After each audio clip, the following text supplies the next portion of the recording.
Good Monday evening, everybody, and welcome to John Tries the Whiskey Advent Calendar series. It is day 15, and we are 10 days to Christmas. It is getting cold, late, and now it's getting to be the time of you're really hoping those Amazon packages arrive on time. How's everybody doing? It's been another nice chilly night, and I've realized that when I have a Monday night off from other obligations, I don't really do much other than stare at my phone. That's not a good thing.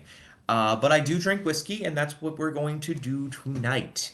Here we are. Here's our calendar, all nice and festooned for the occasion. I never get to say festooned enough. I really should work that more as my vocabulary. Here it is. Let's open her up and see what's behind the doors.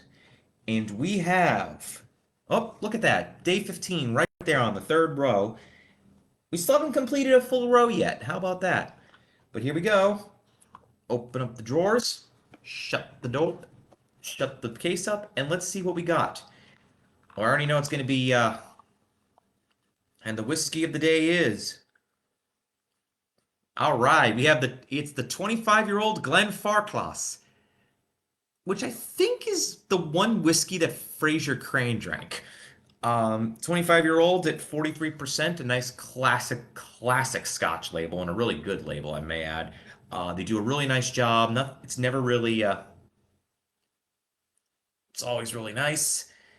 Let's give her open, and let's give it a smell. I believe this is a Highland whiskey. I'm not entirely sure, though. But it's yet another single malt Scotch. We are I'm surprised we haven't had any Japanese in here yet.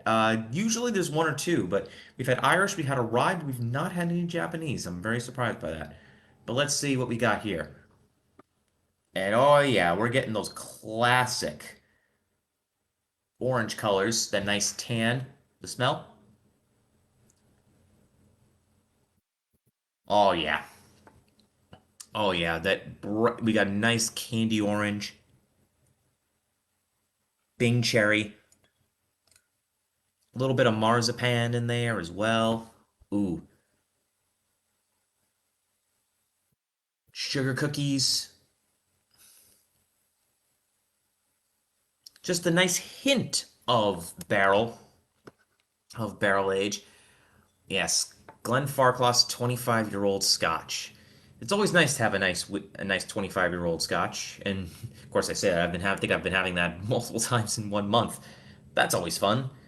Um, but yeah, this is going to be a really nice one. I can just tell because it's got at only 43% alcohol. It's nice and low, which means for me at least, I feel like the flavors tend to come out a little bit more natural. You don't have to like coax them out as much, but this should be got like icing sugar on this.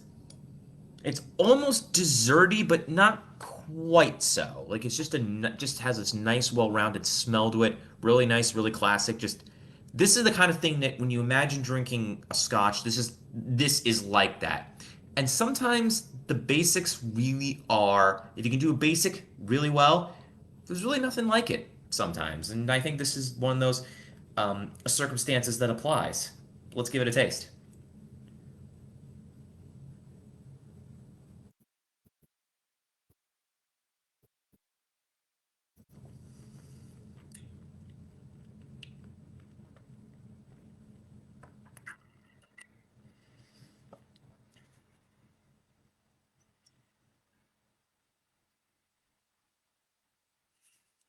Ooh.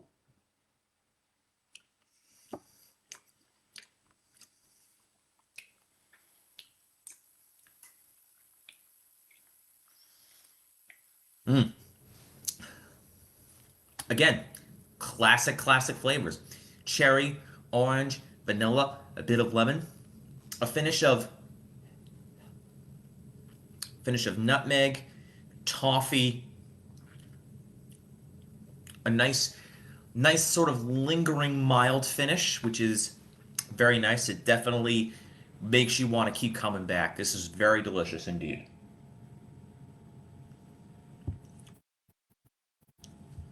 Mm. I almost want to take off points for it being like something familiar, but I realized, but here's the thing, like sometimes when you can do the familiar really well, it And like Glenfarclas does, it's a very familiar brand, and they can do familiar really well indeed, especially at the 25-year mark, which at the 25-year mark for this whiskey. And this is what this is. It just nails those classic whiskey flavors. It's fantastic. Tastes amazing.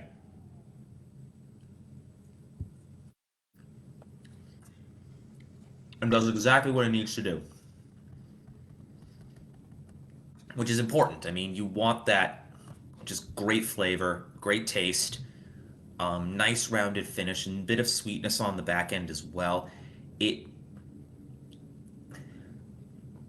it doesn't. It's a nice long finish, but doesn't overstay its welcome. It doesn't set your mouth on fire. It's just nice and smooth. The fruit, it's very fruit forward. A little bit of barrel on the note, but when you have that fruit forward, that mild sweetness in there, it is cut a little bit by. It's got that nice sort of spiciness a little bit, like a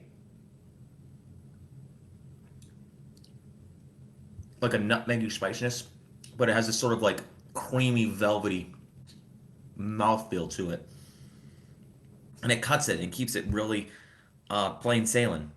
So the Glenfarclas 25-year-old whiskey on a scale of 1 to 10, I'm going to be good and say I'm giving this one an 8.9 out of 10. This is one you could, if you find a bottle like this, you can take it out on special occasions and you can really give it to a lot of people because they will like it. And that's a really good quality to have in whiskey. Yeah, you've got the niche brands, you've got the niche brands that maybe some people like. You got the peatiness, which has its cult following. You might even have the weird sort of like Danish rise or whatever that will appeal to a certain connoisseur. But when you have something like this, it's really nice and very populist. That's a treat in itself. And I'm gonna keep drinking this, make my notes, and I will see you all tomorrow night. Cheers.